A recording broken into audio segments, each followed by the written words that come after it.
আমার নাম অহনা, আর এ কাহিনী হলো কর্মের। সেই এক রাতের কাহিনী যা আমার পুরো জীবনের মোড় ঘুরিয়ে দিয়েছিল। লোকে বলে ভাগ্য ওপরওয়ালা লেখেন, কিন্তু আমি নিজের চোখে দেখেছি যে কখনো কখনো মানুষের কর্মও ভাগ্যের চাকা উল্টে দেয়। সেই রাতেও ঠিক এমনটাই হয়েছিল। হলঘর আলোয় ঝলমল করছিল। চামচ আর প্লেটের ঠোকাঠুকির শব্দ, অতিথিদের হাসি আর নিচু স্বরে কানাকানি, সব কিছুই পরিবেশটাকে খুব সাধারণ দেখাচ্ছিল। কিন্তু সেই শব্দের নিচে এমন কিছু জ্বলছিল যার প্রতিধ্বনি বোধ হয় শুধু আমার হৃদস্পন্দনই শুনতে পাচ্ছিল। আমি ভিড়ের মাঝে দাঁড়িয়েছিলাম, কিন্তু ভেতর থেকে একদম একা, যেন এই পুরো বাড়িতে আমার উপস্থিতি কেবল একটা নিয়ম রক্ষা মাত্র। তখনই হঠাৎ একটা তীক্ষ্ণ আওয়াজ বাতাস চিরে ধ্বনিত হলো, ব্যাস, অনেক হয়েছে। আর যদি আপনার হাত ওঠে তবে আমার চেয়ে খারাপ আর কেউ হবে না। সেই একটা বাক্য পুরো হলঘরে আতঙ্কের চাদর বিছিয়ে দিল। হাসি থেমে গেল, কানাকানি বন্ধ হয়ে গেল, আর সবার নজর একদিকে আটকে গেল। সেই লোকটা যে কিছুক্ষণ আগে মাথা নিচু করে চুপচাপ সব সহ্য করছিল, সে এখন সোজা হয়ে দাঁড়িয়েছিল। তার চোখে এমন লাল আগুন ছিল যেন বছরের পর বছর ধরে জমানো ধৈর্য এক পলকে ছাই হয়ে গেছে। সামনে দাঁড়িয়ে থাকা মহিলার হাত, যা আমার গালে পড়তেই যাচ্ছিল, তা হাওয়ায় থমকে গেল, যেন কোনো অদৃশ্য শক্তি তাকে জাপটে ধরেছে। আমার শ্বাস আটকে গিয়েছিল, আমি মাটিতে পড়ে গিয়েছিলাম। গালে জ্বালা ছিল, আর চোখে জল নয় বরং অপমান ভাসছিল। সে আবার গর্জে উঠল, আমি এই বাড়িতে বিয়ে করব না, যেখানে মনুষ্যত্ব বলতে কিছু নেই। আপনারা এই মেয়েটাকে মানুষ নয়, পশু মনে করেছেন। তার আওয়াজ দেওয়ালে ধাক্কা খেয়ে ফিরে আসছিল, আর প্রতিটা শব্দ যেন সেখানে উপস্থিত লোকেদের বিবেকের ওপর আঘাত করছিল। কিছু মানুষের মুখ ফ্যাকাশে হয়ে গেল, কেউ কেউ দৃষ্টি নিচু করে নিল, কিন্তু কেউ এগিয়ে এসে আমার পক্ষ নিল না। তখনই সে রাগে নিজের মাথা থেকে পাগড়ি খুলে পুরো শক্তি দিয়ে টেবিলের ওপর আছড়ে ফেলল। শব্দটা এত জোরে ছিল যে মনে হলো বাড়ির ভিত নড়ে গেছে। তার শ্বাস ফুলে উঠছিল, মুখ লাল হয়ে গিয়েছিল, আর কাঁপানো আঙুলে আমার দিকে ইশারা করে সে এমন এক ফয়সালা শোনালো যা সবার শ্বাস রুদ্ধ করে দিল। এটাই ছিল সেই মুহূর্ত যা আমার ভাগ্যের চাকা ঘুরিয়ে দিয়েছিল। সেই মুহূর্ত যার অপেক্ষা বোধহয় আমার আত্মা জানি না কবে থেকে করছিল। কারণ তার আগে আমি ছিলাম কেবল এক অনাথ, একটা বোঝা, যাকে আত্মীয়দের বাড়িতে দয়ার নামে রাখা হতো আর অপমানের নামে লালন পালন করা হতো। আমি এমন এক ঘরে জন্মেছিলাম যেখানে আপোস করাকে সংস্কার বলা হতো, আর মেয়েদের ইচ্ছার টুঁটি টেপা ছিল খুব সাধারণ ব্যাপার। কিন্তু তবুও আমার ছোটোবেলার একটা আলো ছিল। আমার বাবা, যিনি এক সরকারি স্কুলের মাস্টার ছিলেন, তার পকেটে হয়তো টাকা কম ছিল, কিন্তু মনে ছিল বাদশাহদের মতো ঐশ্বর্য। তিনি তার অল্প বেতনেও আমাকে রানীর মতো বাঁচতে শিখিয়েছিলেন। প্রতি সন্ধ্যায় আমার জন্য বই নিয়ে আসতেন আর হেসে বলতেন, অহনা, মানুষের আসল শক্তি তার চরিত্র। আমি জানতাম না যে একদিন আমারই চরিত্রের পরীক্ষা ইউসুফের সামনে নেওয়া হবে, আর সেই রাতেই অন্য কারোর কর্ম আমার জীবনের দিশা বদলে দেবে। সেই রাতের নিস্তব্ধতা আজও আমার কানে বাজে, আর আমি ভাবি যদি সেই আওয়াজ না উঠত তবে হয়তো আমার গল্প এখানেই শেষ হয়ে যেত। কিন্তু ওটা তো ছিল কেবল শুরু। আমার বাবা আর কাকা দুই ভাই ছিলেন। বাবা বড় আর কাকা ছোট। দুজনের বিয়েই একই বাড়িতে হয়েছিল। আমরা সবাই জয়েন্ট ফ্যামিলিতে এক ছাদের নিচে থাকতাম। আমাদের বাড়ির উঠোন বড় ছিল, কিন্তু মন হয়তো সবার এত বড় ছিল না। আমার জন্ম আমার বাবা মায়ের বিয়ের পুরো 8 বছর পর হয়েছিল। এটা সেই সময় ছিল যখন আমাদের বংশের লোকেরা আমার মাকে বন্ধ্যা হওয়ার খোঁটা পর্যন্ত দিতে শুরু করেছিল। অন্যদিকে কাকার বাড়িতে বিয়ের প্রথম বছরেই মেয়ে হয়ে গিয়েছিল, আর তারপর দ্বিতীয় মেয়েও এলো। কাকিমা, যিনি বাবার ভাতৃবধূ ছিলেন, আমার মাকে খুব ঘৃণা করতেন। এই ঘৃণা সেই সময় আরও বেড়ে গেল যখন আমি পৃথিবীতে এলাম, আর আমার বাবা আমাকে মাথার তাজ বানিয়ে নিলেন। আমার বয়স যখন বড়জোর 1 বছর, তখন কাকিমার ঘরে ছেলে জন্মালো। বাড়িতে যেন খুশির তুফান বয়ে গেল। কাকিমার অহংকার সপ্তম আকাশে পৌঁছে গেল। তিনি প্রায়ই বৈঠকখানায় চারপাইতে বসে নিজের মেয়েদের চুলে তেল মাখাতে মাখাতে চড়া গলায় বলতেন, যাতে রান্নাঘরে থাকা আমার মা শুনতে পান, দেখলে তো ওপরওয়ালা আমাকে কেমন ছেলেও দিয়ে দিল, এই বাড়ির উত্তরাধিকারী। তুমি তো 8 বছর বসেছিলে, আর তারপর তোমার মেয়ে হয়েছে, যাকে কাল অন্য বাড়িতে চলে যেতে হবে। মা এই কথা শুনে উদাস হয়ে যেতেন আর দৃষ্টি নিচু করে নিঃশব্দে সবজি কাটতেন। তার কাছে কাকিমার সেই কটাক্ষের কোনো জবাব ছিল না। এমন সময় বাবা সেখানে চলে আসতেন, আর হয়তো কাকিমার কথাগুলো শুনেও ফেলতেন। তিনি হাসি মুখে আমার কাছে আসতেন এবং আমাকে কোলে তুলে নিয়ে শূন্যে দোলাতেন। তারপর বলতেন যে আমার মেয়ে তো আমার কাছে 7 ছেলের সমান। বৌদি, আপনি নিজের ছেলেকে নিয়ে গর্ব করুন। আমার অহনাকে নিয়ে আমার খুব গর্ব। এ নিশ্চয়ই আমার নাম উজ্জ্বল করবে। বাবার এই কথাগুলো আমার মায়ের ক্ষতবিক্ষত মনে মলমের মতো কাজ করত। কাকা কাকিমার মতো বিষাক্ত ছিলেন না, কিন্তু তিনি তার স্ত্রীর কবজায় খুব বেশি ছিলেন। নিজের মুখের কথার ওপর তার কোনো অধিকার ছিল না। তিনি সেটাই বলতেন যা কাকিমা বলতেন। তিনি একদিন আবেগপ্রবণ হয়ে বাবাকে বললেন, ভাই, আমাদের ভাইদের সম্পর্ক বাচ্চাদের মধ্যেও যেন এমন থাকে। আমার ছেলে বড় হলে আমি ওর বিয়ে খুব ভালো ঘরে দেব। বাবা হেসে দিলেন, হ্যাঁ, এ তো খুশির কথা। বাচ্চাদের খুশি দেখার তো মা বাবার মনে অনেক স্বাদ থাকে। হ্যাঁ ভাই, আর আমি চাই আমাদের বাচ্চারাও যেন একে অপরের সাথে ভালোবেসে থাকে। হয়তো ভাগ্যের বিধানে আমাদের জন্য অন্য কিছুই লেখা ছিল। আমাদের খুশিতে যেন নজর লেগে গিয়েছিল। যখন আমার বয়স 3 বছর হলো, তখন আমার মায়ের মাথায় খুব ব্যথা হতে লাগলো। প্রথমে সাধারণ ব্যথা ভেবে ডিসপেন্সারি থেকে বড়ি খেয়ে নিতেন, কিন্তু যখন ব্যথা আর সহ্য হলো না, তার মাথা ঘুরতে লাগলো। তখন শহরে গিয়ে টেস্ট করানো হলো। রিপোর্ট আমাদের সবাইকে নাড়িয়ে দিয়েছিল। জানা গেল তার ব্রেন টিউমার হয়েছে। সেই অসুস্থতার সাথে লড়াই করতে করতে তিনি খুব দ্রুত নিস্তেজ হয়ে গেলেন। বাড়িতে বিষাদের মেঘ জমে গেল। এক সন্ধ্যায় তিনি আমাকে বুকের সাথে জড়িয়ে শুয়েছিলেন, আমাকে আদর করছিলেন। তার হাত আমার চুলে ছিল যে হঠাৎ তার ধরা ঢিলে হয়ে গেল। তার চোখ ছাদের দিকে স্থির হয়ে গেল। তিনি আমাকে আর বাবাকে এই ভরা মেলায় একা ফেলে দিয়ে এই পৃথিবী থেকে বিদায় নিলেন। মায়ের চলে যাওয়ার পর আমার পুরো পৃথিবী ছিলেন আমার বাবা। তিনি আমাকে মা এবং বাবা দুজনেরই ভালোবাসা দিতেন। আমাকে কখনো মায়ের অভাব অনুভব করতে দিতেন না। সকালে তিনি যখন স্কুলে যাওয়ার জন্য নিজের পুরনো মোটর সাইকেল বের করতেন, আমি দৌড়ে গিয়ে তার পা জড়িয়ে ধরতাম, বাবা, আমিও যাব। তিনি হাসতেন আর আমাকে তুলে বাইকের ট্যাঙ্কে বসিয়ে নিতেন। চল আমার বুড়ি, তোকে স্কুলে ছেড়ে আসবো। ফেরার সময় তার হাতে কখনো গরম জিলিপি থাকতো, তো কখনো রং বেরঙের কাঁচের চুড়ি। তিনি আমার প্রতিটি ছোট ছোট ইচ্ছাকে নিজের প্রয়োজনের চেয়েও বেশি গুরুত্ব দিতেন। কাকিমা এই বিষয়টাকে মোটেও পছন্দ করতেন না।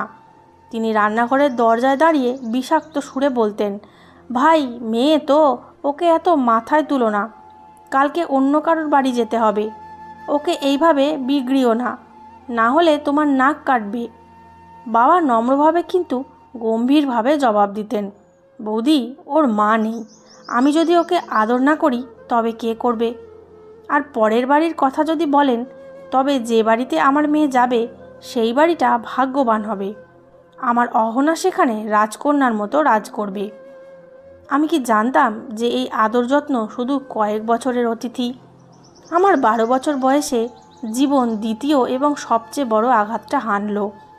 এমন কিছু হলো যা আমার হাসি খুশি সাজানো দুনিয়াকে টুকরো টুকরো করে দিল। সেদিন খুব কুয়াশা ছিল।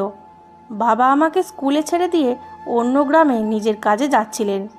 রাস্তায় কুয়াশার কারণে এক দ্রুতগামী ট্রাক্টর ট্রলি তার মোটর সাইকেলে ধাক্কা দেয়। মাথায় খুব চোট লাগে আর তিনি ঘটনাস্থলেই প্রাণ হারান। যখন তার দেহ বাড়িতে আনা হলো, আমার মাথা থেকে আকাশ ভেঙে পড়ল। আমি তাকে তোলার চেষ্টা করছিলাম। আমি তার বুকের সাথে লেপ্টে চিৎকার করে কাঁদছিলাম, বাবা উঠুন, বাবা আমাকে চুড়ি এনে দিন, বাবা আপনি কথা বলছেন না কেন? কিন্তু তিনি নিস্তব্ধ ছিলেন। সেদিন শুধু আমার বাবা মারা যাননি, বরং আমার সম্মান, আমার শান্তি, আমার শৈশব আর আমার সব স্বপ্নও সেদিন মরে গিয়েছিল। তার শেষকৃত্যের তৃতীয় দিনে যখন বাবার আত্মার শান্তির জন্য পূজা হচ্ছিল, তখন কাকিমা আমার স্কুলের ব্যাগ তুলে স্টোর রুমে ফেলে দিলেন। আমি ভয়ে ভয়ে তার কাছে গেলাম। কাকিমা, আমাকে স্কুলে যেতে হবে, আমার হোমওয়ার্কও বাকি আছে। কাকিমা ঘৃণা ভরে আমাকে আপাদ মস্তক দেখলেন আর হাতে থাকা ঝাড়ুটা আমার দিকে ছুঁড়ে দিলেন। স্কুল? কোন স্কুল? এখন তোর বাবার কোনো গুপ্তধন এখানে পোতা নেই যে আমি তোর ফিস দিয়ে বেড়াবো আর তোর আবদার মেটাবো। আজ থেকে তুই ঘরের কাজ করবি। তোর কাকা একা রোজগেরে আর খাবার মুখ 10টা। এখানে বসে বিনে পয়সার অন্ন ধ্বংস করার অনুমতি আমি কাউকে দিই না। আর পড়াশোনা করে তুই এমন কি অফিসার হয়ে যাবি? আমি কাঁদতে কাঁদতে কাকার কাছে গেলাম, এই ভেবে যে হয়তো তিনি কিছু বলবেন, হয়তো নিজের ভাইয়ের কথা মনে পড়বে। কিন্তু তিনি খবরের কাগজে মুখ গুজে চুপচাপ বসে থাকলেন। একবার মুখ তুলে আমার দিকে তাকালেনও না। তাঁর এই নিস্তব্ধতা আমার মনে শেষ আঘাতটা করল। সেদিন আমি বুঝতে পারলাম যে এই বাড়িতে এখন আর আমার মর্যাদা মেয়ের মতো নেই, বরং একজন পরিচারিকার মতো, বা তার চেয়েও খারাপ। সময় কাটতে লাগলো। আমি 12 বছর থেকে এখন 18 বছরের হয়ে গেলাম। এই 6 বছরে আমি বই পড়ার বদলে বাসন মেজেছি আর কাঁপা হাতে ঝাড়ু ধরেছি। আমার হাত খসখসে হয়ে গিয়েছিল। আমার বোন হেমা আর উর্বি স্কুল থেকে কলেজ এবং পরে ইউনিভার্সিটি পর্যন্ত পৌঁছে গিয়েছিল। তারা নতুন পোশাক পরত, পার্লারে যেত, আর আমি ঘরের 4 দেওয়ালের মাঝে বন্দি হয়ে থাকতাম। আমাকে তাদের পুরনো বাতিল করা পোশাক পরানো হতো। কাকিমার ব্যবহার খুব বেশি নিষ্ঠুরতায় ভরে উঠেছিল। তিনি শুধু আমাকে দিয়ে পশুর মতো খাটাতেন না, বরং সামান্য ভুলেই মারধর পর্যন্ত করতেন। সবচেয়ে ভয়াবহ বিষয় ছিল এই যে তিনি সন্ধ্যায় কাকার কানে বিষ ঢালতেন, যাতে কাকার মনে আমার জন্য যেটুকু সহানুভূতি বেঁচে আছে সেটাও শেষ হয়ে যায়। আরে শুনছেন, আজ আবার পাড়ার ওই ছেলেটা ছাদের দিকে তাকিয়েছিল। আমি অহনাকে কতবার বলেছি যে ওর না মাথায় দিয়ে ছাদে যেতে, কিন্তু ওর মাথায় তো কোনো কথাই ঢোকে না। এই মেয়েটা একদিন আমাদের ইজ্জত ধুলোয় মিশিয়ে দেবে। ওর লক্ষণ আমার ঠিক মনে হচ্ছে না। এই কথা শুনে কাকা রাগে লাল হয়ে যেতেন আর কোনো জিজ্ঞাসাবাদ না করেই সোজা আমার কাছে চলে আসতেন। এদিকে আয়। আমি ভয়ে কাছে যেতাম। আমার হাত আটা মাখানো থাকতো আর তিনি কিছু না শুনেই আমার মুখে চড় কষিয়ে দিতেন। যদি তুই আমার পাগড়ি ধুলোয় মিশিয়ে দিস তবে জ্যান্ত মাটিতে পুঁতে ফেলবো, বুঝেছিস? ভাইয়ের শিক্ষার নাম তুই ডোবাবি? আমি কাঁদতে কাঁদতে বলতাম যে কাকা, আমি তো ছাদে যাইনি, আমি তো রান্নাঘরে রুটি বানাচ্ছিলাম। ওপরওয়ালার দোহাই, আমি যাইনি। কিন্তু আমার সত্যি কথা কাকিমার মিথ্যের সামনে একদম অর্থহীন ছিল। কাকা এখন আমাকে ঘৃণা করতে শুরু করেছিলেন। সেই কথা যা তিনি বাবাকে দিয়েছিলেন যে তিনি সব বাচ্চার ভবিষ্যতের জন্য ভালো কিছু করবেন এবং সবার খেয়াল রাখবেন, কারো সাথে অন্যায় হতে দেবেন না। কিন্তু এখন কাকা আমার আর নিজের বাচ্চাদের মধ্যে বৈষম্য করতেন। তাদের ছেলে রবিও এখন ইউনিভার্সিটি যেত। সেও তার মায়ের মতো আমাকে ঘৃণার নজরে দেখত আর চাকরানি বলে ডাকত। আমি পড়াশোনা জানতাম না, কিন্তু প্রকৃতি আমাকে চেহারা ও গড়নে এত সুন্দর বানিয়েছিল যে দেখার লোক থমকে যেত। দারিদ্র আর নোংরা জামাকাপড় সত্ত্বেও আমার রূপ ঢাকা পড়তো না। আমার চোখে যে বিষাদ থাকতো তা আমার সৌন্দর্যকে আরও ফুটিয়ে তুলত। হয়তো এই বিষয়টি কাকিমা আর তার মেয়েদের চোখে লাগতো।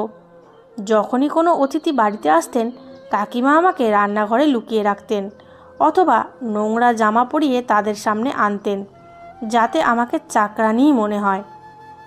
কাকিমার বড় মেয়ে হেমার বিয়ে হয়ে গিয়েছিল, কিন্তু তার ব্যবহারও তার মায়ের মতোই ছিল। ছোট মেয়ে উর্বি ইউনিভার্সিটিতে পড়তো। সে নিজেকে কোনো রাজকন্যার চেয়ে কম মনে করতো না আর সারাক্ষণ আয়নার সামনে দাঁড়িয়ে থাকতো। উর্মির ইউনিভার্সিটিতে এক সহপাঠী ছিল যাকে সে খুব পছন্দ করত। ছেলেটি ভদ্র ছিল, কিন্তু তার বাড়ির লোক ওর বিয়ে উর্মির সাথে দেবে না। তবুও সে বাড়িতে বিয়ের কথা বললে কাকিমা আকাশ মাথায় তুলে নিলেন। খবরদার যদি কোনো কাঙাল ছেলের নামও নিয়েছিস। সে খুব গরিব। আমার মেয়ে কোনো চৌধুরী বা শেঠের বাড়িতে যাবে, কোনো কেরানির বাড়িতে নয়, একদম না। আমরা আমাদের নাক কাটাতে পারবো না। এই মাঝখানে এক ঘটকালি করা মাসি কাকাকে এক বিশাল বড় বিজনেস টাইকুনের ঘরের প্রস্তাব দিলেন। ছেলের নাম ভিয়ান, আর শহরের সে এক নামকরা ব্যবসায়ীও বটে। ধনসম্পদে তাদের কোনো পাল্লা দেওয়ার লোক ছিল না। কাকিমার চোখে লোভের ঝিলিক দেখা দিল। মাসি, তুমি শুধু পাকা করো, তোমাকে মুখে যা চাইবে সেই পুরস্কার দেব। এই সম্বন্ধ যেন হাতছাড়া না হয়। যখন সেই ছেলে ভিয়ানের পরিবার উর্বিকে দেখার জন্য এলো, তখন বাড়িতে শোরগোল পড়ে গিয়েছিল। আমাকে সকাল থেকেই পেছনের ঘরে বন্ধ করে দেওয়া হয়েছিল, যাতে অতিথিদের সামনে আমার অলক্ষণে মুখ না দেখাই। আমি সারাদিন না খেয়ে না দে সেখানেই এক ভাঙা চারপাইতে বসে রইলাম, দেওয়াল দেখতে থাকলাম।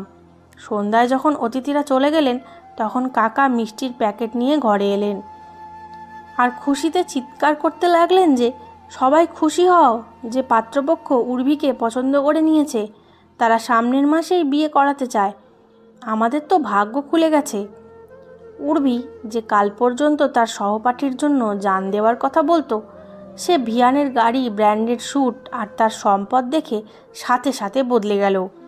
সে সেই মুহূর্তেই তার বয়ফ্রেন্ডকে ফোন করলো আর বলতে লাগলো যে দেখো, আমাদের স্ট্যাটাস ম্যাচ করে না। আমি তোমার মতো মিডিল ক্লাস ছেলের সাথে সারা জীবন বাসের ধাক্কা খেতে পারবো না। আমার বিয়ে এক বড় ব্যবসায়ীর সাথে ঠিক হয়ে গেছে। আজ থেকে আমাকে ফোন করবে না। সে এত সহজে একটা সম্পর্ক ভেঙে অন্য এক ধনী সম্বন্ধকে জড়িয়ে ধরল যেন কোনো পুরনো জামা বদলাচ্ছে। নিজের সৌন্দর্য আর ভাগ্যের ওপর তার খুব অহংকার চেপে গিয়েছিল। বিয়ের তারিখ ঠিক হলো। কাকিমার খুশি ধরে না। তিনি চেয়েছিলেন বাগদানের খরচ বাঁচিয়ে সরাসরি বিয়ে দিতে। ভিয়ানের বাড়ির লোক খুব ধনী ছিল, কিন্তু কাকা কান্নাকাটি করে নাটক করলেন যে আমরা খুব গরিব মানুষ, মেয়ের বিদায় সাদাসিধেভাবেই করতে চাই। ভিয়ানের মা বাবা খুব মার্জিত ও বুদ্ধিমান লোক ছিলেন। তাঁরা কাকিমার কথা মেনে নিলেন এবং ছিমছাম বিয়ের আয়োজন রাখলেন। কিন্তু কাকিমার ছিমছাম বিয়ের মানে ছিল শুধু নিজের টাকা বাঁচানো। ভিয়ানের বাড়ির লোক তাদের যৌতুক দিতেও মানা করে দিয়েছিলেন, বরং কাকা তাদের কাছে লাখ লাখ টাকার উপহারের আবদার শুরু করে দিয়েছিলেন। বাড়িতে বিয়ের তোড়জোড় চলছিল। ঘরে রং করা হচ্ছিল, নতুন পর্দা লাগানো হচ্ছিল। সেই সব কাজের বোঝা ছিল আমার কাঁধে। আমি ভোর 5টায় উঠে যেতাম আর রাত 2টো পর্যন্ত কাজ করতে থাকতাম। কখনো দর্জির কাছে দৌড়ানো, কখনো সাফাই, কখনো মশলা পেশা। আমার হাতের তালুতে ফোসকা পড়ে গিয়েছিল আর পায়ে চোট ছিল, কিন্তু কাকিমার দয়া হতো না। তিনি সোফায় বসে হাতে চায়ের কাপ নিয়ে আমার ওপর হুকুম চালাতেন। অহনা, পর্দাগুলো ঠিকমতো ধুয়েছিস তো? কোথাও দাগ নেই তো? যদি ভিয়ানের মা কোনো খুঁত বের করেন তবে তো চামড়া গুটিয়ে ফেলবো, বুঝলি? এই কার্পেটে ধুলো দেখা যাচ্ছে, আবার ঝাড়ু দে, ঠিক করে পরিষ্কার কর। অন্ধ হয়ে গেছিস নাকি? বিয়ের 2 দিন আগে আমার হালকা জ্বর জ্বর বোধ হতে লাগলো। শরীর ভেঙে পড়ছিল আর মাথা ভারী হচ্ছিল। মনে হচ্ছিল আমি পড়ে যাব। আমি সাহস করে কাকিমাকে বললাম, কাকিমা, আমার শরীর ঠিক লাগছে না, আমি কি একটু শুতে পারি? দাঁড়িয়ে থাকতে পারছিস না? কাকিমা আমাকে চোখ রাঙিয়ে দেখলেন আর হাসতে লাগলেন। বাহ, মহারানীর জ্বর হয়েছে আর 2 দিন পর বাড়িতে অতিথি আসছে, আর তুমি আরাম করতে চাইছো।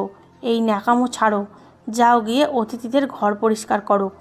যতক্ষণ কাজ শেষ না হবে ততক্ষণ খাবার পাবি না। আমি চুপচাপ উঠে চলে গেলাম। ওষুধ তো দূরের কথা, আমার আরামের এক মুহূর্তও মিলছিল না। জ্বর বেড়েই চলল, কিন্তু কাজের গতি কমল না। পরের দিন গায়ে হলুদের অনুষ্ঠান ছিল। বাড়ি অতিথিদের ভরে গিয়েছিল। ঢোলের শব্দে গান গাওয়া হচ্ছিল আর উর্বি হলুদ জামা পরে কনের সাজে বসেছিল। মুখে উবটান মাখানো ছিল আর তার বান্ধবীরা তাকে ঘিরে বসে হাসাহাসি করছিল। আমি কোণে দাঁড়িয়ে অতিথিদের চা দিচ্ছিলাম। আমার শরীর জ্বরে পুড়ছিল, চোখ জ্বলছিল আর গলায় কাঁটা ফুটছিল। তখনই উর্মির নজর আমার ওপর পড়ল। সে নিজের বান্ধবীর কানে কিছু একটা বলল আর তারা সবাই আমার দিকে তাকিয়ে হাসতে লাগলো, আমার মজা করতে লাগলো। তার এক বন্ধু জোরে বলে উঠল, যাতে সবাই শুনতে পায়। আরে অহনা, একটু এদিকে তো এসো, দেখো কোণের যেন নজর না লাগে। তুমি একটু সরে দাঁড়াও, তোমার পুরনো আর ছেঁড়া জামা কাপড় অতিথিদের খারাপ লাগছে। তোমাকে ভিখারি ছাড়া আর কিছুই মনে হচ্ছে না। আমি লজ্জায় মাটিতে মিশে যাচ্ছিলাম। আমি সেই পোশাকটাই পরেছিলাম যা গত দীপাবলিতে কাকিমা তার মেয়ের বাতিল করা হিসেবে আমাকে দিয়েছিলেন, যার রঙও চটে গিয়েছিল। আমার চোখে জল চলে এলো, কিন্তু আমি নিজেকে সামলে রাখলাম। যখন সবাই ঘুমিয়ে পড়ল, আমি রান্নাঘরে বাসন মাজছিলাম। জ্বর তখনও খুব বেশি ছিল। থার্মোমিটার যদি থাকতো তবে হয়তো পারদ 103-এর ওপরে থাকতো। আমার নিজেকে অবশ মনে হচ্ছিল। আমি দেওয়ালের সাহায্য নিলাম যাতে পড়ে না যাই। কাল বিয়ে ছিল, সেই দিন যা আমার জীবনের সবচেয়ে বড় মোড় হতে চলেছিল। কিন্তু সেই মুহূর্তে আমার কাছে কেবল মৃত্যুই এগিয়ে আসতে যাচ্ছিল। আমি সেখানেই রান্নাঘরের ঠান্ডা মেঝেতে বসে পড়লাম আর নিজের মাকে মনে করে কাঁদতে লাগলাম যে আপনি বেঁচে থাকলে কেউ আমাকে এইভাবে পশু ভাবত না। বাবা, আপনি আমাকে নিয়ে যেতে কেন আসছেন না? আমার দ্বারা আর এসব সহ্য হচ্ছে না। আমি জানতাম না কালকে সূর্য আমার জন্য কী নিয়ে আসবে। শুধু জানতাম কাকিমা কালকের জন্য আমার দায়িত্ব আরও বাড়িয়ে দিয়েছেন, যা একজন সুস্থ মানুষও একা করতে পারে না। আর আমি এই 103 ডিগ্রি জ্বরে সেই সব কীভাবে করব ভেবেই আমার আত্মা কেঁপে উঠছিল। ভয় আর অসুস্থতা আমাকে জাপটে ধরেছিল, আর সূর্যের আলো ফুটতে শুরু করার অপেক্ষায় ছিলাম। বাড়িতে এক তুফান উঠে গেল। এই তুফান খুশির নয়, বরং এক বিশৃঙ্খলার, যা কাকিমার চিৎকার থেকে তৈরি হয়েছিল। সূর্য তখনও পুরোপুরি ওঠেনি যখন বাড়ির চার দেওয়াল কাঁপতে শুরু করলো। আজ সন্ধ্যায় ভিয়ান আর তার বাবা মা আসার কথা ছিল একটি অনুষ্ঠানের জন্য এবং খাওয়ার জন্য। এটি বিয়ের আগের এক মেলামেশার অনুষ্ঠান ছিল, যাতে দুই পরিবার একে অপরের কাছাকাছি আসতে পারে। কাকিমার ইচ্ছা করছিল তিনি পুরো বাড়িটাকে সোনার বানিয়ে ফেলেন। তিনি কাক ভরেই আমাকে জাগিয়ে দিয়েছিলেন। আমার মাথা ভারী লাগছিল আর গলায় কাঁটা ফুটছিল, কিন্তু আমি অভিযোগ করার বদলে চুপচাপ ওড়না মাথায় ঠিক করে কাজে লেগে গেলাম। অহনা, ওরে অলক্ষী, এখনও বাসনের ঝুড়ি ওখানেই পড়ে আছে। অতিথিদের আসতে মাত্র 4 ঘন্টা বাকি, আর তোর অলসতাই কাটছে না। কাকিমার আওয়াজ আমার কানে হাতুড়ির মতো লাগছিল। আমি রান্নাঘরের মেঝেতে বসে কাঁপছিলাম। ঠান্ডা জল যখন আমার জ্বরে তপ্ত হাতে পড়ল, তখন আমার শিউরে উঠলাম। আমি দাঁড়িয়ে বাসন মাজছিলাম। কাকিমা, সাবান শেষ হয়ে গেছে, আর একটা দিন। আমি সাহস করে আওয়াজ দিলাম। কাকিমা রান্নাঘরের দরজায় এলেন। তার হাতে নতুন পর্দা ছিল। তিনি ঘৃণা ভরে আমাকে দেখলেন। তুই খাসও তো 10 জন মানুষের সমান, আর জিনিসও এইভাবে নষ্ট করিস? এই তো কালকেই তো সাবান দিলাম, এখন কি আমি সাবান বানাতে বসবো? এই ছাই দিয়ে বাসন মাজ, আর খবরদার আমায় যদি আবার ডেকেছিস। আমি চুপচাপ ছাই তুলে ডেকচি ঘষতে লাগলাম। আমার আঙুলের ডগা দিয়ে রক্ত বেরোতে লাগলো, কিন্তু মনে যে ব্যথা ছিল তা শরীরের যন্ত্রণার চেয়ে অনেক বেশি ছিল। দুপুর নাগাদ বাড়ির সাজসজ্জা শেষ হলো। উর্ভি পার্লার থেকে সেজে এলো। তাকে পুতুলের মতো দেখাচ্ছিল, কিন্তু তার চোখে সেই লজ্জা ছিল না যা একজন কনের অলংকার হয়, বরং সেখানে ছিল দম্ভ আর অহংকার। সম্পদের নেশা ছিল। সে সোফায় পা তুলে বসেছিল আর নিজের বান্ধবীদের আঙুলের ইশারায় নাচাচ্ছিল। ইয়ার, আমার লেহেঙ্গাটা ঠিক কর, ভাঁজ হয়ে আছে। আরে কেউ একটু জুস তো দাও, আমার গলা শুকিয়ে গেছে। আমি পাশেই কার্পেটে ব্রাশ মারছিলাম যখন উর্ভির নজর আমার ওপর পড়ল। সে মুখ ঝামটা দিয়ে নিজের বন্ধুকে বলল, ওকে এখান থেকে সরে যেতে বলো। ওর এই নোংরা জামা কাপড়ের জন্য আমার ফটোশ্যুটের ব্যাকগ্রাউন্ড খারাপ হচ্ছে। আমি নজর তুলে আমার বোনকে দেখলাম। আমরা একই দাদুর বংশধর, কিন্তু আজ আকাশ পাতাল তফাৎ। সে সিংহাসনে বসেছিল আর আমি তার পায়ের ধুলো পরিষ্কার করছিলাম। আমি চুপচাপ নিজের সরঞ্জাম গুটিয়ে সেখান থেকে সরে গেলাম। সন্ধ্যা হতেই ভিয়ানের বাড়ির গাড়ি আসতে শুরু করলো। সব গাড়ি আমাদের বাড়ির সামনে এসে থামলো। ওগুলো খুব বড় বড় গাড়ি ছিল, যা দেখে পাড়া প্রতিবেশীরাও বাড়ির বাইরে বেরিয়ে এসেছিল। কাকিমা আর কাকা দৌড়ে তাদের স্বাগত জানাতে গেলেন। আমি রান্নাঘরের জানলা দিয়ে সব দৃশ্য দেখছিলাম। গাড়ির দরজা খুলল আর ভিয়ান বাইরে বেরিয়ে এলো। সে একজন মার্জিত এবং ব্যক্তিত্ব সম্পন্ন মানুষ ছিল। তার মুখে গাম্ভীর্য ছিল। সে তেমন ছিল না যারা গলিতে শীষ দিয়ে বেড়ায়। তার সাথে তার বাবা মা ছিলেন। সাদা চুলের এক মহিলা সাথে ছিলেন, অর্থাৎ ভিয়ানের মা। তারা এলে কাকিমা খুব ভালোভাবে তাদের স্বাগত জানালেন। আরে আসুন আসুন, আমাদের গরিবের কুঁড়ে ঘরে আপনাদের স্বাগত। ভিয়ান বাবা, কি ব্যাপার? তোমার যেন নজর না লাগে, খুব সুন্দর লাগছে। তারপর তিনি ড্রয়িং রুমে তাদের নিয়ে গেলেন। আমার ওপর হুকুম ছিল যতক্ষণ অতিথিদের কিছু দরকার না হবে আমি সামনে আসব না। কিছুক্ষণ পর কাকিমা রান্নাঘরে এলেন। তার শ্বাস ফুলছিল। অহনা, জলদি কর, চা নিয়ে আয় আর অতিথিদের কাছে যা। এই ওড়নাটা একটু ঢং করে মাথায় দে, নিজের অলক্ষণে মুখ লুকিয়ে রাখিস। ভিয়ানের মা খুব কড়া ধাতের মহিলা, ওনার অসভ্যতা পছন্দ নয়। আমি কাঁপা কাঁপা হাতে চায়ের ট্রলি সাজালাম। আমার জ্বর এখন আরও বাড়ছে। পা আমার ভার সইতে পারছিল না, কিন্তু আমি দেওয়াল ধরে নিজেকে সামলালাম আর ট্রলি ঠেলতে ঠেলতে ড্রয়িং রুমের দিকে এগোলাম। যেমনি আমি ঘরে ঢুকলাম, সবার নজর আমার ওপর পড়ল। উর্বি ভিয়ানের পাশের সোফায় নয়, বরং আলাদা বসেছিল। খুব কায়দা করে হাসাহাসি করে গল্প করছিল। আমাকে দেখেই তার কপালে ভাঁজ পড়ল। আমি নিচু নজরে ট্রলি তার কাছে নিয়ে গেলাম। ভিয়ানের মা, যাকে সবাই আরাধ্যাজি বলছিল, তিনি আমাকে গভীরভাবে দেখলেন। মা, তুমি ঠিক আছো তো? তোমার মুখটা খুব লাল হয়ে আছে। তার বলার ভঙ্গি এত নরম ছিল যে আমি এক পলকের জন্য চমকে গেলাম। এই বাড়িতে আমার সাথে এই সুরে আজ পর্যন্ত কেউ কথা বলেনি। আমি কিছু বলার আগেই কাকিমা তড়িঘড়ি বলে উঠলেন, আরে কিছু না দিদি, এ আমাদের দূরের আত্মীয়, বেচারি অনাথ, একটু বুদ্ধিতে খাটো আর কুঁড়েও বটে। সারাদিন রোদে ঘোরে, তো তাই ওর মুখ লাল হয়ে আছে। আপনি ওর জন্য চিন্তা করবেন না। আমি ঠোঁট কামড়ে ধরলাম। কাকিমা আমাকে পাগল বানিয়ে দিয়েছিলেন। ভিয়ানও অবাক হয়ে কাকিমার দিকে তাকালো এবং তারপর আমার দিকে। তার গভীর কালো চোখে একটা প্রশ্ন ছিল যা আমি বুঝতে পারিনি। আমি চায়ের কাপ বানিয়ে ভিয়ানের দিকে বাড়ালাম। আমার হাত জ্বরের কারণে কাঁপছিল। কাপ প্লেটে ধাক্কা খেলো আর একটা হালকা টুং শব্দ হলো। চায়ের এক ফোঁটা উপচে প্লেটে পড়ে গেল। কাকিমা আমাকে এমনভাবে রাগি চোখে দেখলেন যেন এখনই আমায় কাঁচা চিবিয়ে খাবেন। দেখলেন দিদি, আমি বলতাম না ওর কোনো শিক্ষা নেই। আনো, এদিকে দাও। কাকিমা আমার হাত থেকে কাপটা ছিনিয়ে নিলেন। ভিয়ান ধীরে করে হাত ওঠালো। আরে কোনো ব্যাপার না আন্টি, থাক না, ধন্যবাদ। সে আমার হাত থেকে কাপটা নিল আর আমাকে দেখলো। আপনি বসুন, আপনার শরীর ঠিক মনে হচ্ছে না। ভিয়ানের এই কথা ঘরে উপস্থিত প্রতিটা মানুষের ওপর ভারী হয়ে নামল। উর্বির মুখ খোলা থেকে গেল। কাকা পরিস্থিতি সামলাতে চাইলেন। হ্যাঁ হ্যাঁ বাবা, তুমি চা খাও না, আর অহনা তুই রান্নাঘরে যা, আরও কাজ আছে। তারপর আমি সেখান থেকে বেরিয়ে এলাম। কিন্তু আমার মন এক অদ্ভুত অবস্থায় ছিল। যে মানুষটি এই বাড়ির জামাই হতে চলেছিল, সে আমাকে মানুষ বলে গণ্য করেছিল। খাবার সময় আমাকে আবার ডাকা হলো। এবার আমাকে অতিথিদের হাত ধোয়ানোর জন্য জল আর তোয়ালে নিয়ে যেতে হবে।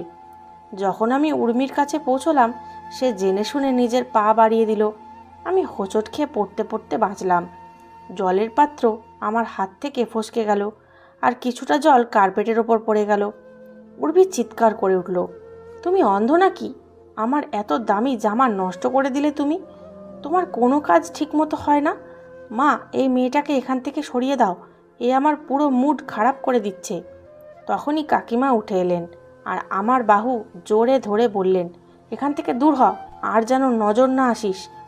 আমি চোখের জল মুছতে মুছতে বাসন তুলতে লাগলাম।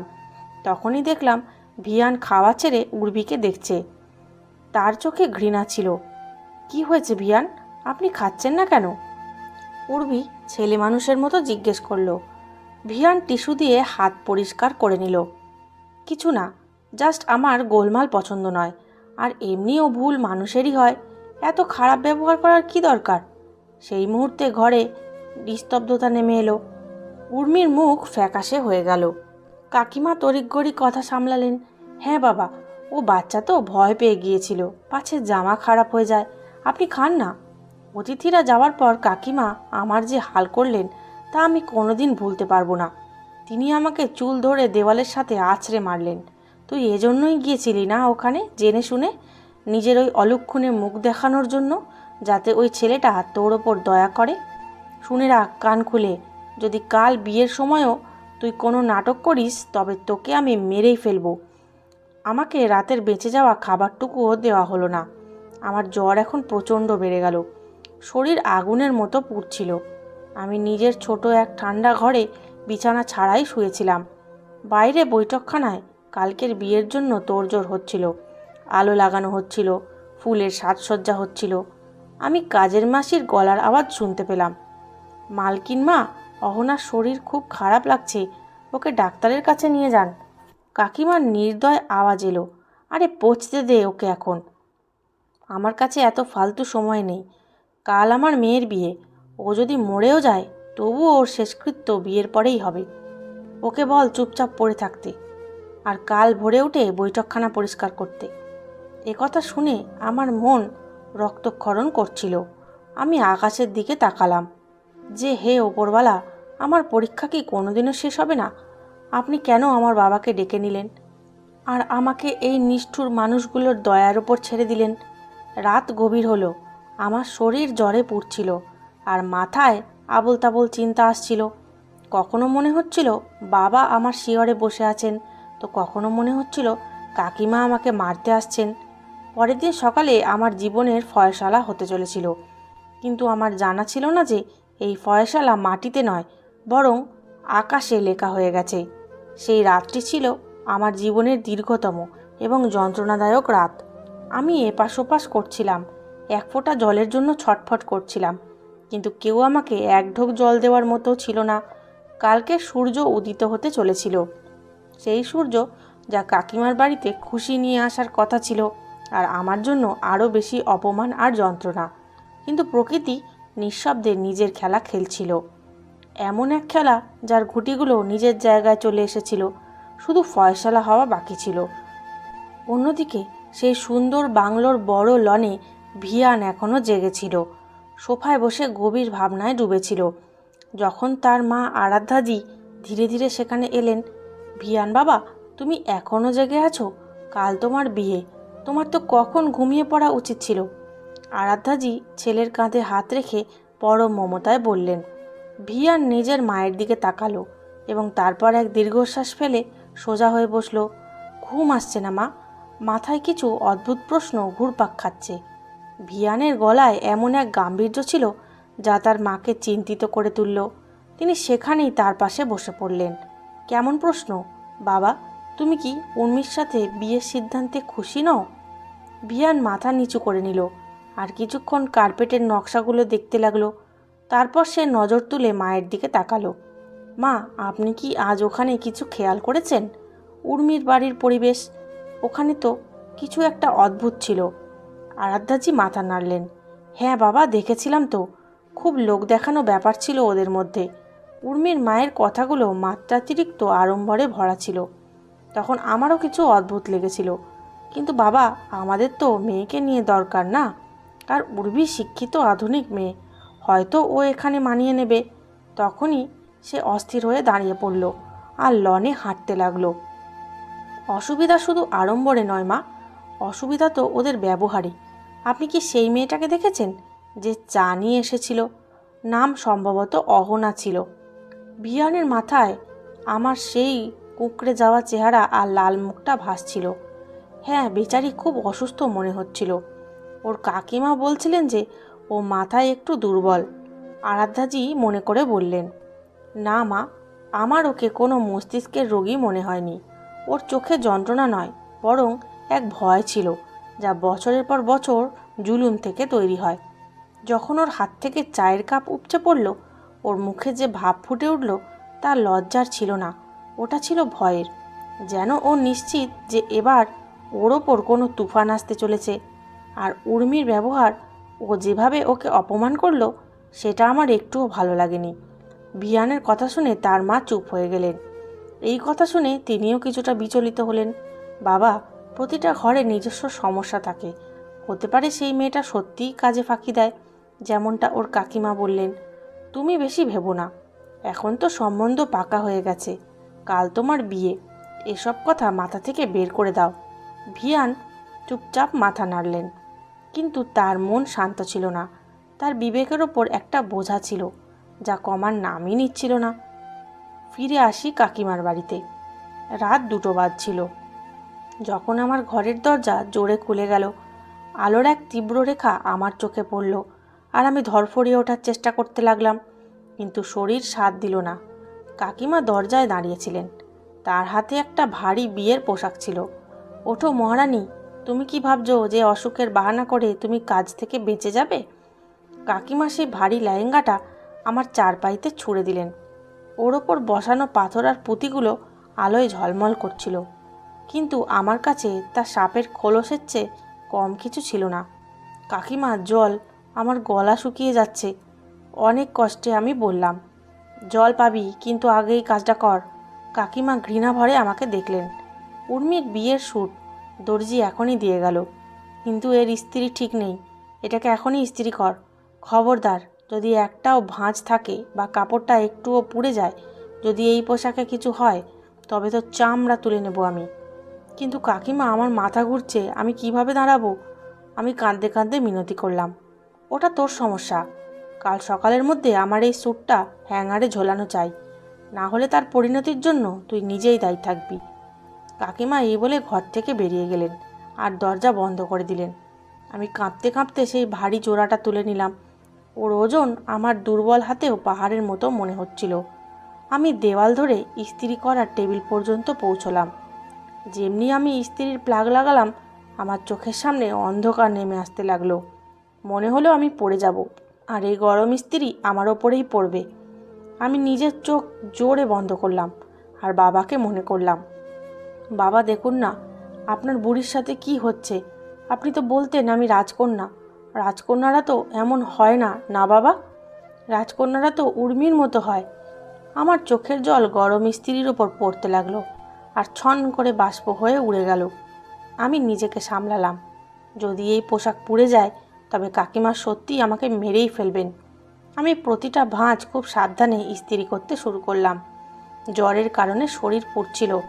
মাঝে মধ্যে মনে হচ্ছিল ঘরের কোণে বাবা দাঁড়িয়ে আছেন আর আমাকে ডাকছেন, অহনা সোনা, ব্যাস কর, চলে আয় আমার কাছে। আর আমি চমকে পেছনে দেখতাম, কিন্তু সেখানে শুধু নিস্তব্ধতা ছিল। রাত 3টে বাজলো, তারপর 4টে, আর যখন সূর্য উঁকি দিতে লাগলো তখন আমি জামাটা হ্যাঙ্গারে ঝোলালাম। আমার কাজ শেষ হয়েছিল, কিন্তু আমার সাহসও শেষ হয়ে আসছিল। আমি সেখানেই কার্পেটের ওপর বসে পড়লাম। এটা সেই সময় ছিল যখন আমি ওপরওয়ালার কাছে ডুকরে কেঁদে প্রার্থনা করলাম, হে ওপরওয়ালা, আমি ক্লান্ত, আমাকে হয় ধৈর্য দাও, না হলে আমার বাবার কাছে ডেকে নাও। আমি অনাথ, এখানে আমার কেউ নেই। আমার জন্য কোনো দেবতা পাঠিয়ে দাও আর আমাকে এখান থেকে উদ্ধার করো। আমার হেঁচকি উঠে গিয়েছিল। মেঝের শীতলতা আমার পা ছুঁয়ে মনে শান্তি দিচ্ছিল। আমি জানতাম না কতক্ষণ ওভাবে কাঁদলাম, আর কাঁদতে কাঁদতে কখন চোখ লেগে গেল। যখন মাথা তুললাম, জানালা দিয়ে ভোরের আলো আসতে শুরু করেছিল। হঠাৎ ঘরের দরজা ধীরে করে খুলল। সেই কাজের মাসি ভয়ে ভয়ে ভেতরে ঢুকলেন। তার হাতে এক বাটি গরম দুধ আর একটা রুটি ছিল। অহনা মা, তিনি নিচু স্বরে বললেন। আমি তাকাতেই তিনি দ্রুত আমার কাছে এসে আমার কপালে হাত দিলেন। তার মুখ ভয়ে সাদা হয়ে যাচ্ছিল। ওরে, তুই তো কয়লার মতো পুড়ছিস, এই নিষ্ঠুর মহিলা তোকে সারা রাত জাগিয়ে রাখলো না? তিনি জোর করে আমাকে দুধের গ্লাস ধরিয়ে দিলেন।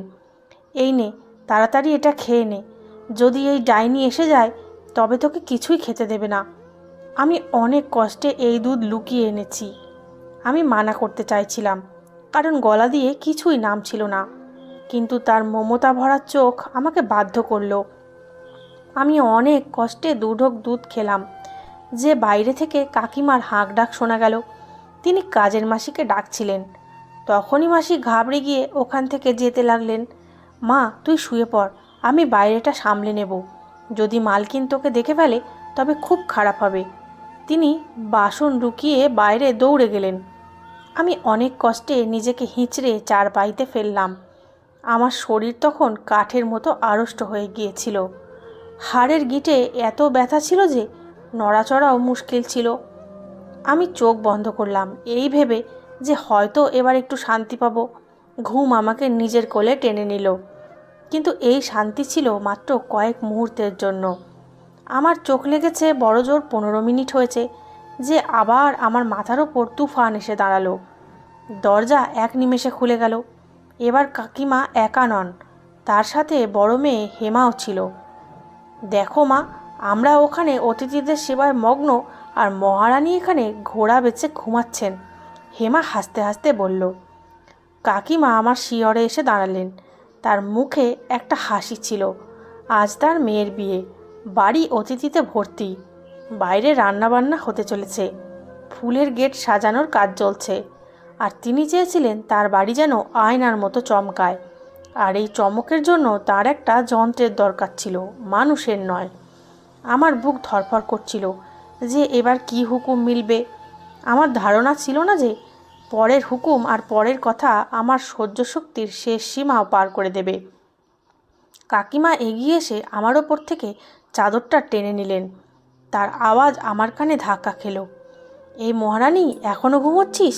চল ওঠ, পুরো বৈঠকখানা ঝাড়ু দিতে হবে, জলদি ওঠ। আজ আমার মেয়ের বিয়ে, পুরো বাড়ি আয়নার মতো ঝকঝক করা চাই, চল তাড়াতাড়ি ওঠ। আমার মাথা ভীষণ ঘুরছিল আর চোখের সামনে অন্ধকার দেখছিলাম। আমি ওঠার চেষ্টা করতেই আমার পা আমার ভার সইতে চাইল না। আমার মনে হলো যেন পায়ের তলা থেকে জমি সরে যাচ্ছে।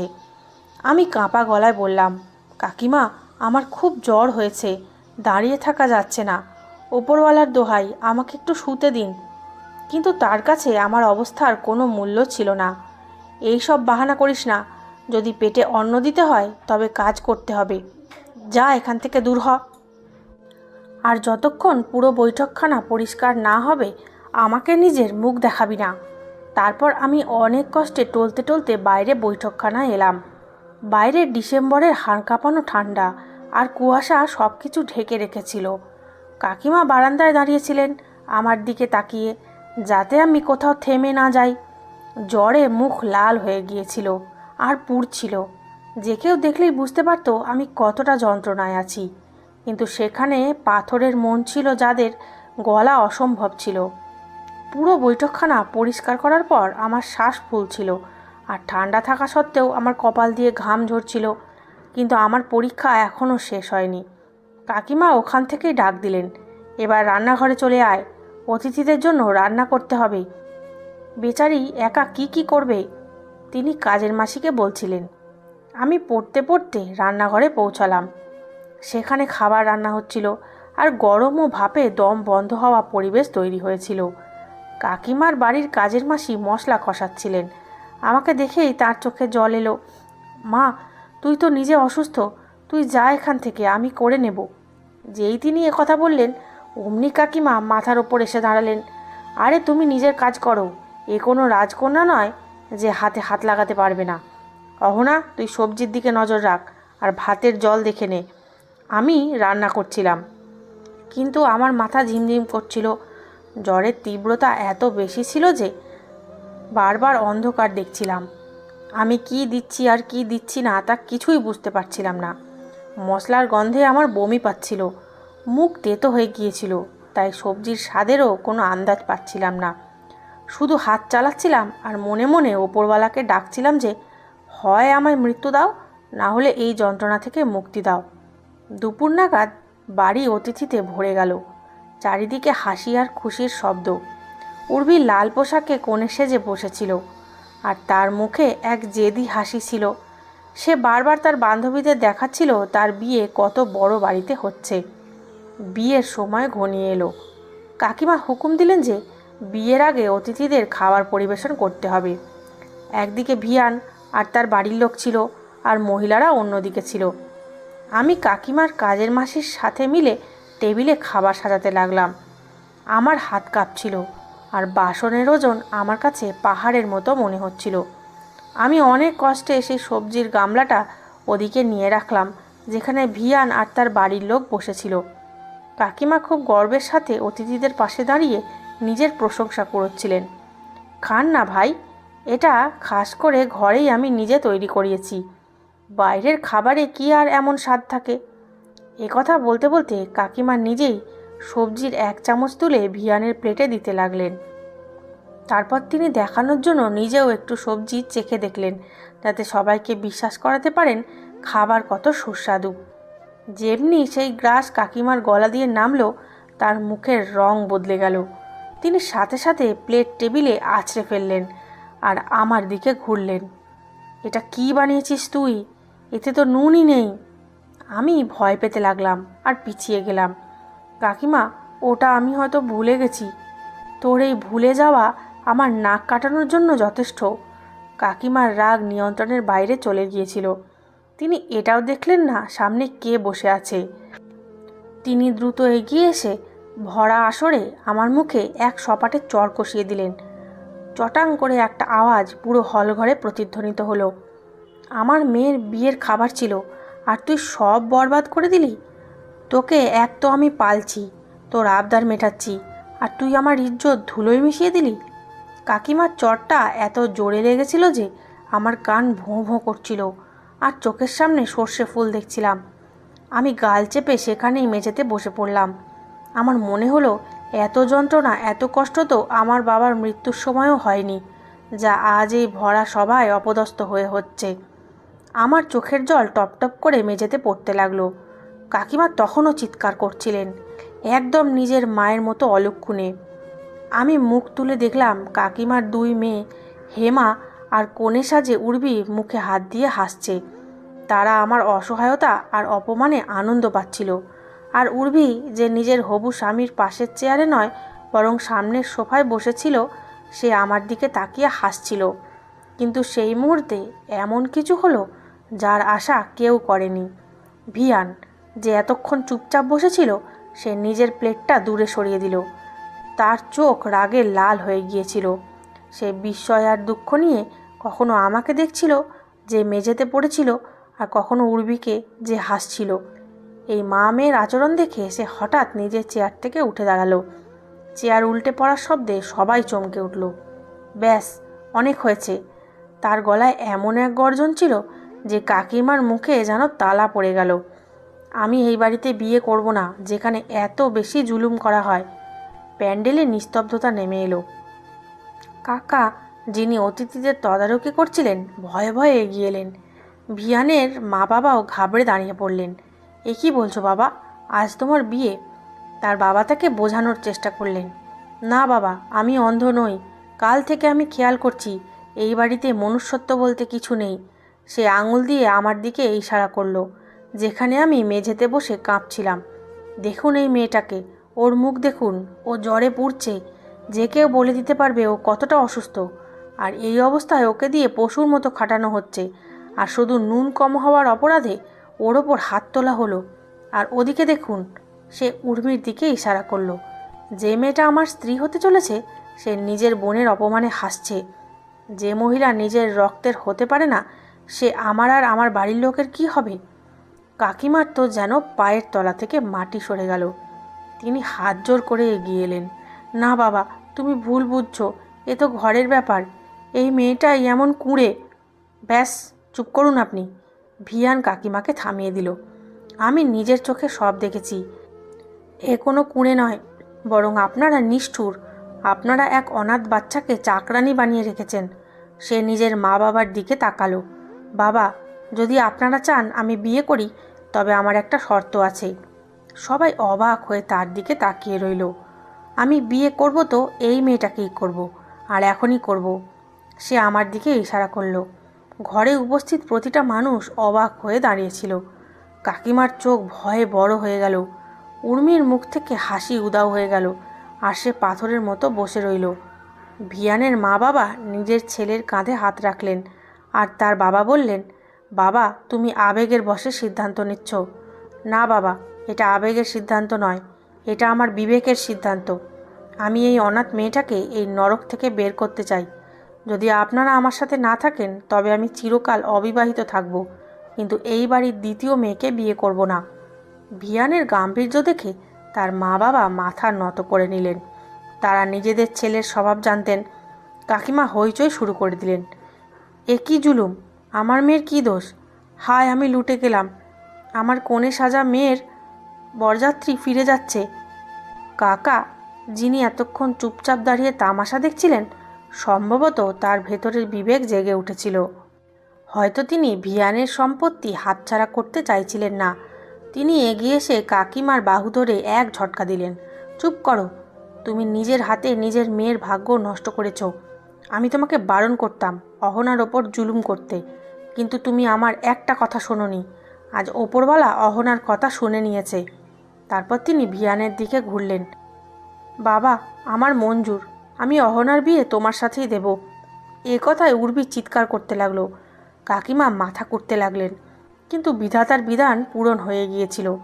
সেই বরযাত্রী যারা উর্বিকে নিতে এসেছিল এখন আমার ডুলি তোলার প্রস্তুতি নিচ্ছিল। পুরোহিত মশাইকে আবার ডেকে আনা হলো। আমাকে কাজের মাসি সাহায্য করে তুললেন আর ভেতরের ঘরে নিয়ে গেলেন।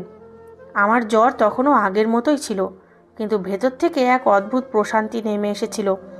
তাঁরা আমার মুখ ধুইয়ে দিলেন আর উর্মির একটা সাধারণ স্যুট আমাকে পরিয়ে দিলেন, কারণ আমার কাছে তো ঠিকঠাক কাপড়ও ছিল না। যখন আমি ভিয়ানের সাথে 7 পাক ঘুরছিলাম তখন আমার পা কাঁপছিল, আমি কাঁদছিলাম, কিন্তু এই চোখের জল দুর্বলতার ছিল না। এই প্রথম কেউ আমার হয়ে আওয়াজ তুলেছিল। কেউ আমাকে আবর্জনা নয় বরং মানুষ মনে করেছিল। কাকিমা বাইরে বৈঠকখানায় বিলাপ করছিলেন, লোকে কানাকানি করছিল, কিন্তু আমি আজ কত বছর পর নিজেকে জীবিত অনুভব করছিলাম। বিদায়ের সময় ভিয়ান নিজে আমাকে সাহায্য করে গাড়িতে বসালো। সে গাড়িতে বসেই আমার কপালে হাত দিয়ে দেখল, তোমার তো খুব জ্বর হয়েছে, আমাদের বাড়ি যাওয়ার আগে ডাক্তারের কাছে যেতে হবে। তার কণ্ঠস্বরে যে উদ্বেগ ছিল তা আমার সব ক্ষততে মলম লাগিয়ে দিল। আমি বিয়ে করে তার সাথে তার বড় বাড়িতে চলে গেলাম, যেখানে আমাকে রাজকন্যার মতো মর্যাদা দেওয়া হলো। আমার শাশুড়ি শ্বশুর আমাকে মেয়ের মতো করে রাখলেন। তারা আমার প্রতিটা ছোট বড় প্রয়োজনের খেয়াল রাখতেন। ভিয়ান আমার জন্য প্রাণ দিতে প্রস্তুত। এখন যখন কখনো আমার সামান্য জ্বর হয় তখন পুরো বাড়ি অস্থির হয়ে যায়। কেউ আমাকে বলে না যে ওঠো কাজ করো, কেউ জুলুম করে না, বরং এখন সাথে এমন এক হাত থাকে যা আমার যন্ত্রণায় ঠান্ডা জলপট্টি দেয় আর পরম মমতায় বলে যে তুমি একা নও অহনা, এখন আমি তোমার সাথে আছি। ওপরওয়ালার বিচার অদ্ভুত। সময় এমন মোড় নিল যে দেখার লোকরা নিজেদের জন্য শিক্ষা নিয়ে গেল। কাকার মেয়ে উর্মির অন্য জায়গায় বিয়ে হয়েছিল, কিন্তু তার অহংকারের কারণে ডিভোর্স হয়ে গেল। কারণ কাকিমা আর তার মেয়ের স্বভাব বদলায়নি। মেয়ের ডিভোর্স আর ঘরে বসে থাকা মেয়ের দুঃখে কাকিমা ভেতর থেকে ফ্যাকাশে হয়ে গেলেন। ব্লাড প্রেশার হাই হয়ে তার হয়তো প্যারালাইসিস হয়ে গেল। যিনি কখনো পুরো বাড়িতে রাজত্ব করতেন, যার আওয়াজে দেওয়াল কাঁপত, আজ তিনি এক লাশের মতো বিছানায় পড়ে আছেন। তার মুখ বেঁকে গেছে আর তিনি কথা বলতে পারেন না। আর কর্ম এমন হলো যে দেখুন, কাকিমার সে আদরের মেয়ে উর্বি ডিভোর্সের পর এখন নিজের ভাই আর ভাতৃবধূর ঘরে পড়ে আছে। ভাই আর ভাতৃবধূ তাদের দুজনের সাথেই ভালো ব্যবহার করে না। আমি শুনেছি তার ভাতৃবধূ উর্বিকে দিয়ে সেই সব কাজ করায় যা কখনো আমাকে দিয়ে করানো হতো। আর কাকিমা নিজের চোখে এইসব দেখতে থাকেন, কিন্তু কিছুই করতে পারেন না। কাকা 1 বছর আগেই মারা গেছেন। তিনি তাদের দুজনকে এভাবেই ফেলে চলে গেছেন। কিন্তু আমি আমার বাড়িতে হাসি খুশি নিজের স্বামী আর সন্তানদের নিয়ে জীবন কাটাচ্ছি, যেখানে অনেক দাসদাসী আমার ইশারার অপেক্ষায় থাকে। 2 বাচ্চার মা হওয়ার পরও ভিয়ান না আমার সম্মানে কমতি হতে দিয়েছেন, না ভালোবাসায়। সত্যি যে ধৈর্যের ফল মিষ্টি হয় আর জুলুমের পরিণাম খুব খারাপ হয়। বন্ধুরা, এই ছিল আজকের গল্প। গল্পটি আপনাদের কেমন লাগলো অবশ্যই কমেন্টের মাধ্যমে জানাবেন। আমি আপনাদের সকলের কমেন্টের উত্তর দেওয়ার চেষ্টা করব। গল্পটি ভালো লেগে থাকলে অবশ্যই একটা লাইক দেবেন, যাতে আমি চ্যানেলটিকে এগিয়ে নিয়ে যেতে পারি। আর চ্যানেলে নতুন হয়ে থাকলে চ্যানেলটি সাবস্ক্রাইব করে বেল আইকনটি প্রেস করে দেবেন, যাতে পরবর্তী গল্প সবার আগে আপনার কাছে পৌঁছায়। ধন্যবাদ।